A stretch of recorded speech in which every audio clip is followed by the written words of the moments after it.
منتجات استعملتها لاخر نقطة وهل بنصح فيها ولا لا. هذا الجزء الثاني. اول اشي خلصت هذا المنتج الالفيف بوند ريبير. هذا المفروض انه يعالج الشعر قبل ما تتحممه، فبتحطوا على الشعر مي في الحمام، بتحطوه على الشعر من الفروه للاطراف او بينفع بس على الاطراف، وبتستنوا 5 دقائق وبعدها بتبلشوا روتينكم العادي، شامبو كونديشنر ماسك وهيك. صراحه بجنن، كثير حبيته وراح ارجع اشتريه. كمان منتج للشعر هذا من بانتين، هذا البوند ريبير كونديشنر كمان خلصته، كمان بجنن، كثير حلو على الشعر، بخلي الشعر لامع وصحي وناعم. او ماي جاد، هذا المنتج من كلينيك، مجبورين يبعثوا لي واحد جديد. هذا المويستر سيرج بس للجسم. اول اشي بدي تعرفوا انه هو فيش له ريحه، بعطي ترطيب للجسم.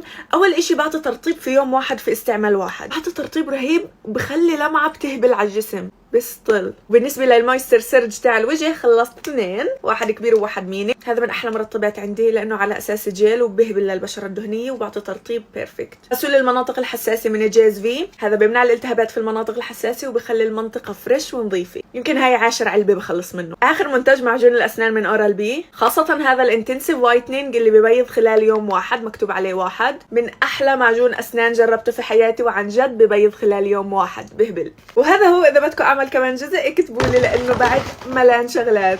Love you.